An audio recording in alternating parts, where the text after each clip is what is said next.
Hello, Sacral Beauties. Welcome to the She Sacral podcast. If you're new, I'm your host, Lindsay Christian, and I help women recover from chronic burnout.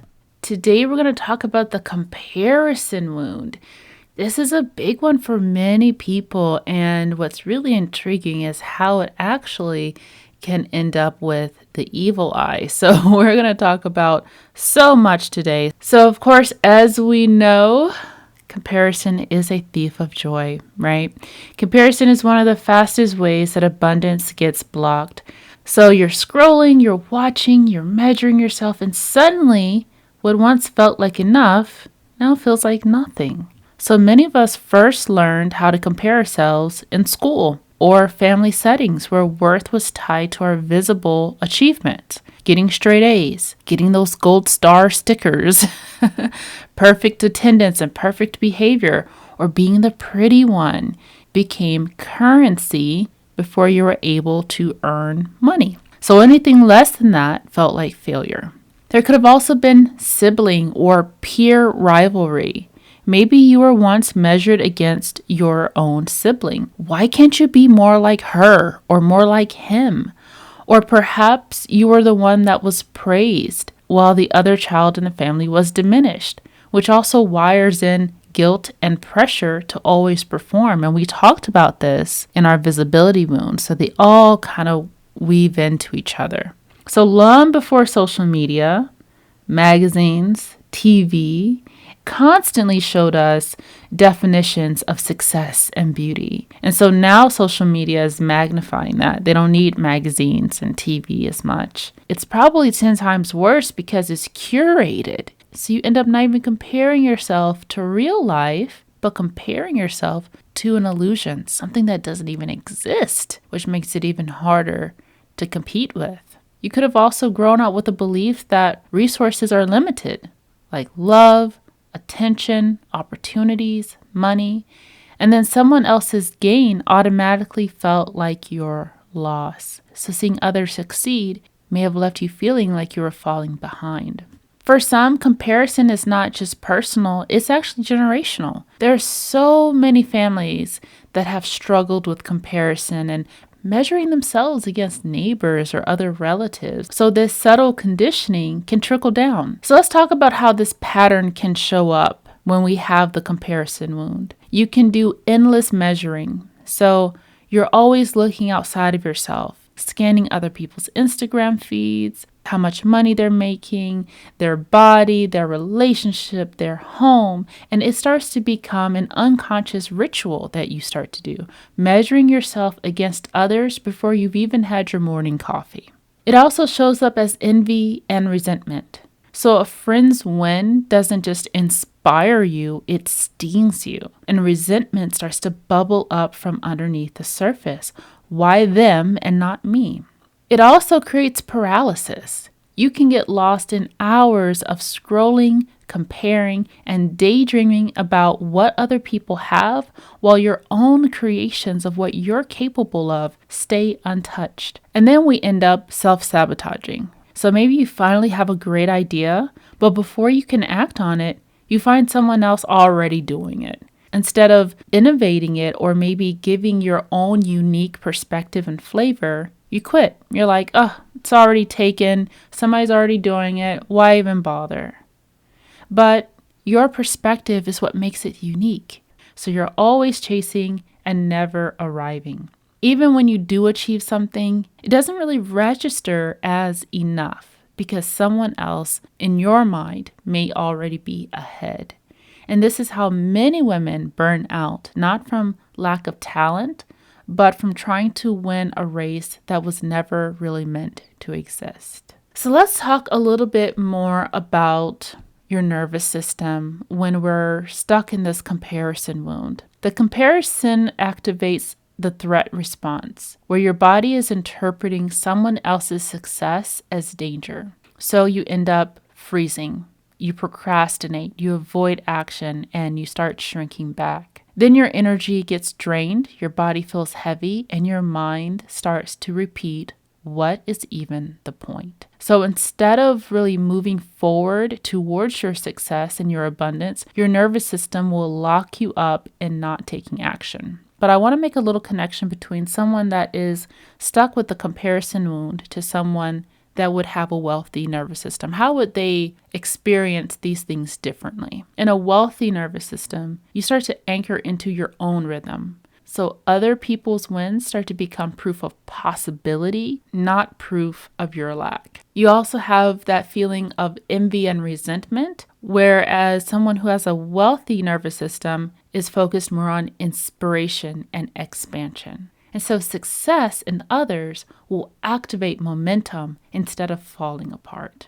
So I wanted to share that because sometimes we can get trapped in our own wounds and think that that's just the norm and think that everyone else thinks that way. But the truth of the matter is, everyone's got different perspectives. So I wanted to share how we can have the same situation but be handled differently with two different nervous systems and mindsets.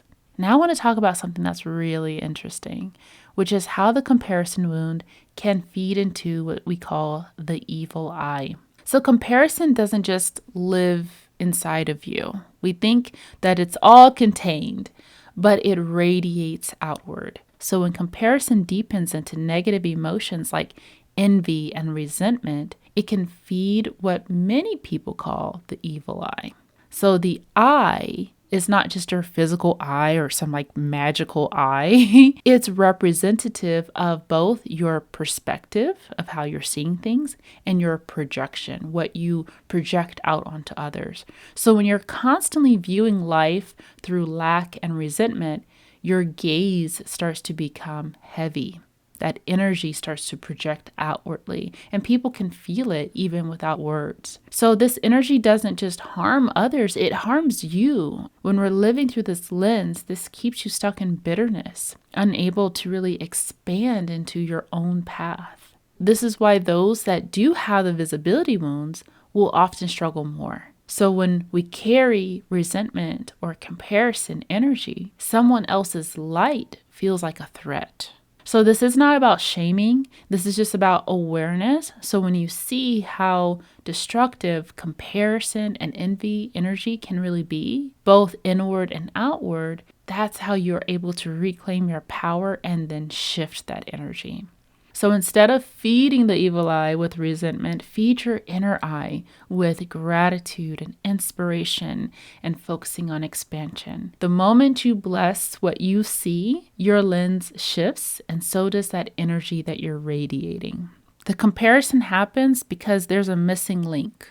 There's a missing link that says, they have it and I don't have it, but I don't know how to get what they got. That gap oftentimes feels so much bigger than what it really is. And oftentimes it really comes down to mindset and habits and intentions, where you have others that are just anchoring themselves, they're following their heart, they're trusting in themselves. And it doesn't mean that they don't compare themselves either. They just don't let it feed them. So say, for instance, you see somebody, they got a ton of money. And you've been working really hard. You've been doing all the things that people told you to do, but how come they have more money? It almost seems like they're doing less work, and I'm not. Let that be your shift. Find someone that you admire, someone that's living the life that you crave, and not to copy them, but to see how do they do things differently, just from a different perspective, and look at it through that lens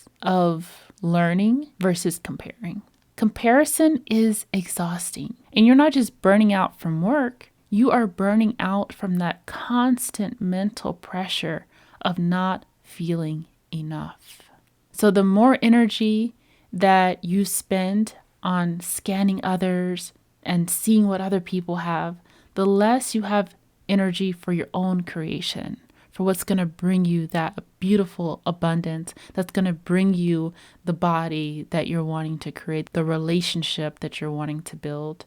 Healing this wound will give you back that vitality because you stop leaking energy into everyone else's lives and you anchor it back into your own growth. And when you're using your own social media, if you're on there, start posting from alignment versus proof. when you share something, ask yourself, does this express my truth or am I trying to prove my worth? And some of us don't really know what that looks like.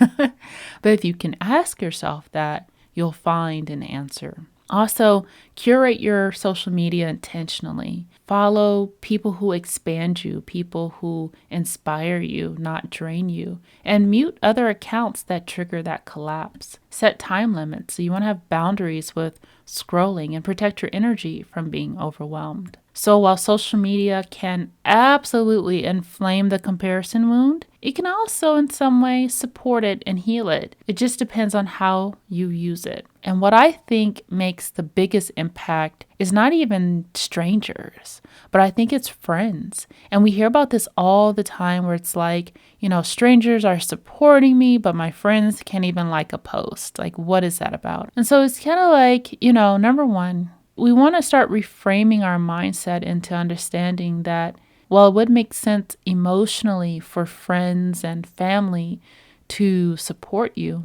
logically, it doesn't really benefit you, right? You want to start thinking of things in terms of benefit.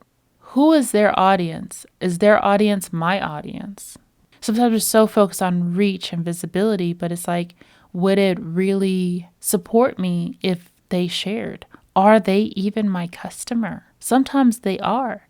And sometimes we just have to leave it as it is, because the closer that people are to you, the more they've got their own attachment and feelings and energy towards you, that many times they make a comparison in, well, we're the same age, or we're kind of like the same background, or there's some element of sameness between you.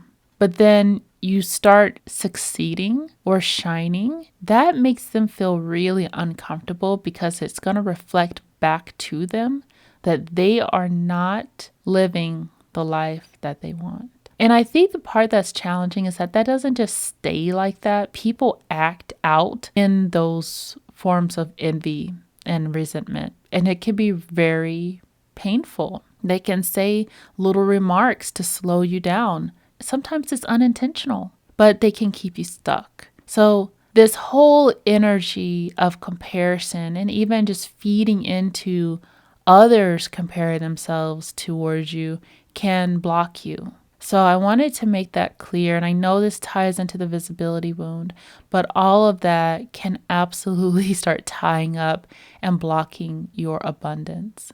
Up next, we're going to talk more about the guilt wound. Okay, so when we're carrying guilt, what does that do to our bodies, and how does that create self-sabotage?